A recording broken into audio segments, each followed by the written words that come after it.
Assalamualaikum dan salam sejahtera. Saya Fazah Farhana Syadzah binti Omar Ali melaporkan untuk berita di QWS Dul.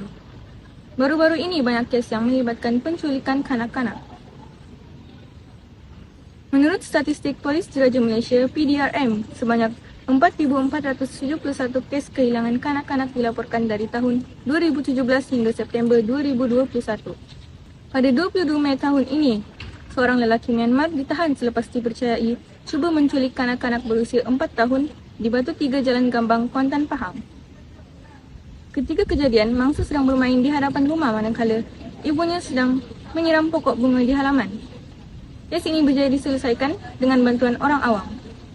Ibu bapa diminta untuk sentiasa cakna dan mengawasi anak-anak agar perkara ini dapat dielakkan. Sekian sahaja daripada saya. Assalamualaikum. Kawan-kawan, mesti dah dengarkan berita disampaikan oleh saudari Fazal tadi. Sekarang, jom kita kupas dengan lebih mendalam lagi berkaitan dengan faktor-faktor, langkah-langkah dan juga kesan-kesan berkaitan dengan kes penculikan kanak-kanak. Antara faktor-faktor yang berlaku dalam kes penculikan kanak-kanak, yang pertama adalah disebabkan sikap kecuaian ibu bapa itu sendiri.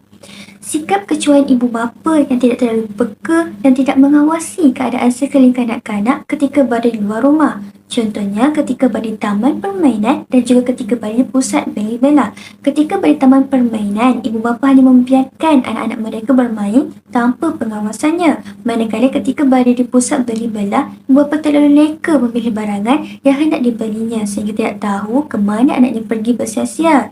Hal ini memudahkan penculik untuk meletakkan sasaran mereka terhadap kanak-kanak tersebut untuk dijadikan mangsa kes penculikan. Yang kedua pula adalah sikap komuniti masyarakat yang hanya mementingkan dirinya sendiri. Hal ini dikatakan demikian kerana terdapat sesetengah masyarakat yang jika melihat berlakunya kes penculikan di hadapan mata mereka, mereka tidak melakukan tindakan yang proaktif. Mereka tidak melaporkan kes tersebut kepada pihak polis.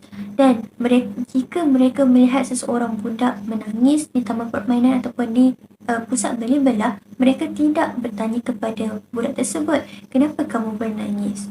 Hal ini dikatakan demikian kerana sikap komuniti masyarakat ini yang hanya mementingkan dirinya sendiri. Maka saya serahkan faktor yang seterusnya kepada saudari Ainul Madia. Bismillahirrahmanirrahim. Terima kasih kepada Nurul Syafiqah yang telah menerangkan beberapa faktor berkenaan berlakunya penculikan kanak-kanak.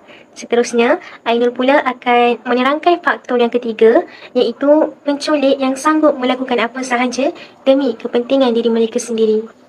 Penculik ini akal fikiran mereka telah dikawal oleh nafsu. Mereka hanya memikirkan berkenaan dengan keuangan, dengan kekayaan. Kerana mereka sangat terdesak untuk memerlukan wang dengan jumlah yang banyak pada satu-satu masa. Tetapi mereka ini tidak mahu untuk bekerja keras, tidak mahu untuk berusaha mencari rezeki dengan cara yang baik, dengan cara yang halal. Malah mereka menggunakan jalan pintas dengan melakukan jenayah, iaitu melakukan jenayah penculikan kanak-kanak. Sehingga hilangnya rasa ihsan mereka, rasa kasih sayang, rasa simpati mereka terhadap kanak-kanak. Mereka ini sanggup menculik, membunuh, malah merogol kanak-kanak lalu menjual organ kanak-kanak ini kepada negara luar. Mereka buat semua perkara ini semata-mata demi keuangan, demi memuaskan nafsu mereka sendiri. Allahu Akbar. Semoga kita dijauhkan daripada orang-orang yang sebegini, insya-Allah. Baiklah, faktor yang keempat ataupun faktor yang terakhir ialah apabila satu kawasan kediaman perumahan itu sunyi. Sebagai contoh, kawasan kediaman yang baru dibangunkan, semestinya penduduk yang ingin berpindah ke kawasan tersebut akan berpindah secara berperingkat-peringkat. Jadi dekat sini akan mengundang kesunyian di kawasan kediaman tersebut. Maka perkara inilah yang akan memudahkan kerja si penculik ni untuk untuk detect dekat rumah mana yang ada budak kecil, dekat kawasan mana yang ada budak selalu main basikal sorang-sorang kat luar. Jadi akan memberi peluang yang sangat luas kepada penculik untuk menculik kanak-kanak dekat kawasan yang sunyi macam ni. InsyaAllah sampai di sini dahulu berkenaan faktor-faktor berlakunya penculikan kanak-kanak. Jadi sekarang Ainul akan serahkan pula kepada Insyirah untuk menerangkan kesan apabila berlakunya penculikan kanak-kanak. Sekian, terima kasih. Assalamualaikum warahmatullahi wabarakatuh. Terima kasih kepada saudari Ainun Mardiah. Seterusnya, saya akan membincangkan tentang kesan penculikan dari segi ekonomi, politik dan sosial. Dari segi politik, ianya dapat mencemarkan imej negara. Apabila imej negara tercemar, pembangunan juga akan terbantut. Dari segi ekonomi, ekonomi negara akan semakin merosot. Apabila ekonomi merosot, kehadiran dari pelancong asing akan berkurang. Dan yang terakhir, dari segi sosial, akan berlakunya kehilangan nyawa kanak-kanak. Apabila banyak berlaku kehilangan nyawa, ketenteraman hidup masyarakat juga akan tergugat. Seterusnya, berlaku kecederaan fizikal, sosial dan psikologi bagi jangka masa tertentu. Seterusnya, saya serahkan kepada saudari Musfirah dan Ainul Barizah.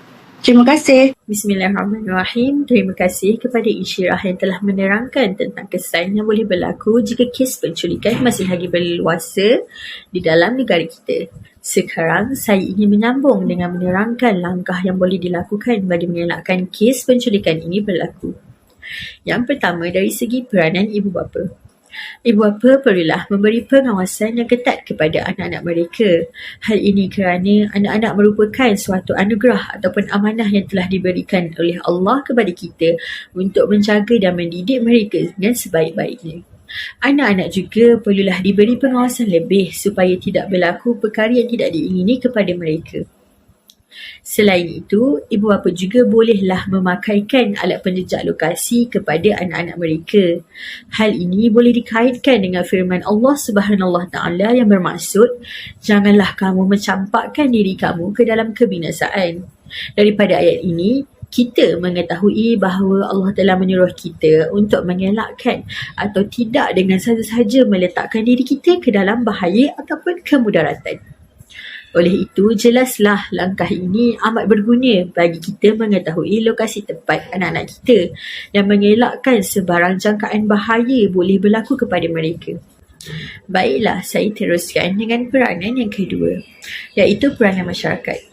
Masyarakat boleh melaporkan kejadian penculikan kepada pihak polis dengan segera. Sebagai contohnya, jika mereka nampak sesuatu yang mencurigakan seperti seorang dewasa ataupun seorang lelaki yang membawa kanak-kanak sedangkan mereka tahu bahawa lelaki tersebut bukanlah daripada kalangan keluarga ataupun kenalan keluarga kanak-kanak itu, maka hendaklah orang ini melaporkan dengan segera tentang kejadian tersebut kepada pihak polis supaya siasatan lanjutan dapat dilakukan dengan segera. Oleh itu, sampai di sini sahaja penerangan saya serahkan kepada Musfirah untuk memberikan penerangan yang selanjutnya. Terima kasih. Kepada sahabat kita Ainul Barizah yang telah menerangkan peranan ibu bapa dalam mengatasi masalah penculikan kanak-kanak. Seterusnya, saya akan menerangkan peranan kerajaan dalam mengatasi masalah penculikan tersebut. Yang pertama, kerajaan perlu mendedahkan isu penculikan kanak-kanak kepada masyarakat. Kerajaan boleh mengadakan poster atau mengadakan ceramah umum supaya masyarakat lebih peka dan cakna berkenaan isu penculikan kanak-kanak tersebut. Seterusnya, kerajaan perlu menguatkuasakan undang-undang yang lebih ketat kepada pesalah laku, seperti meningkatkan bayaran denda kepada pesalah laku atau mereka yang disyaki terlibat dalam isu penculikan kanak-kanak. Seterusnya, dari sudut peranan masyarakat pula, masyarakat perlu mempelajari ilmu agama dengan lebih mendalam. Hal ini kerana Islam telah menetapkan garis panduan seperti cara pemakaian untuk wanita sebagai pelindung pada diri sendiri. Sekian daripada saya. Terima kasih. Kesimpulannya, masalah kes penculikan kanak-kanak di negara ini akan dapat dikurangkan jika adanya kerjasama daripada semua anggota masyarakat dan pihak atasan. Maka, kejadian jenayah yang berlaku dalam apa-apa bentuk sekalipun dapat ditangani dengan segera. Pihak lokasi juga perlulah memainkan peranan yang berkesan untuk memastikan keselamatan dan keamanan kanak-kanak terjaga agar mereka dapat menjalani saat-saat kehidupan yang bermakna dan bahagia. Semua pihak memegang peranan yang sangat penting bagi menjamin suasana kehidupan yang lebih harmonis. Sekian, terima kasih.